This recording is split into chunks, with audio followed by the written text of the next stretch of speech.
दिल्ली में e rickshaw पर लगी रोक पर सियासत शुरू हो गई है। इसी मसले पर दिल्ली बीजेपी के अध्यक्ष सतीश उपाध्याय अपने एक दल के साथ एलजी से मिले। दिल्ली हाई कोर्ट के आदेश के बाद राजधानी में ई रिक्शा तो बैन हो गया, लेकिन ई रिक्शा पर होने वाली सियासत ने रफ्तार पकड़ ली। आज इसी मसले पर दिल्ली बीजेपी अध्यक्ष सतीश उपाध्याय के साथ दिल्ली बीजेपी का एक दल उपराज्यपाल नजीब जंग से मिला।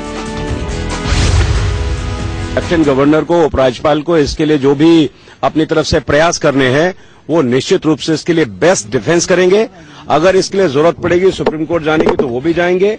इनको जो भी सेंट्रल गवर्नमेंट के डायरेक्शंस हैं वो डायरेक्शंस इनको मिली हुई हैं और केवल इसमें दिल्ली की ये बहुत बड़ी जरूरत है।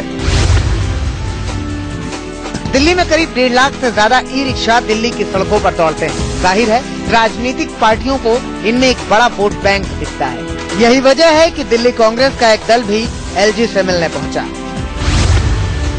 हम स्पष्ट रूप से कह रहे हैं कि कम्यूटर की सिक्योरिटी के साथ, सेफ्टी के साथ कोई समझौता नहीं होना चाहिए।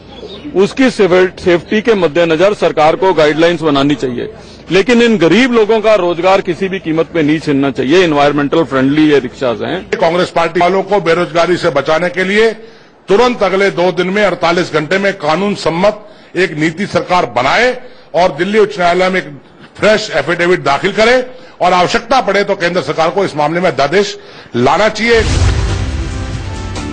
ई रिक्शा में सफर सुरक्षित न होने की बात लगातार हो रही थी। इस बीच पूर्वी दिल्ली के त्रिलोकपुरी में एक ई रिक्शा ने महिला को टक्कर मार दी और उसकी गोद से बच्चा खौलती चाशनी वाली कड़ाही में जा गिरा और उसकी मौत हो गई। आज पुलिस ने ई रिक्शा चला रहे नाबालिग को गिरफ्तार कर लिया। दिल्ली हाईकोर्ट ने इस घटना का संज्ञान लेते हुए ई रिक्शा पर 14 अगस्त तक बैन लगा दिया। 14 अगस्त को अगली सुनवाई है।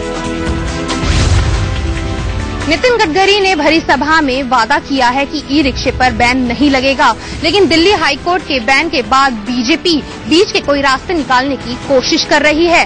कैमरामैन देव के साथ प्रतिभा कुमारी, इंडिया न्यूज, दिल्ली।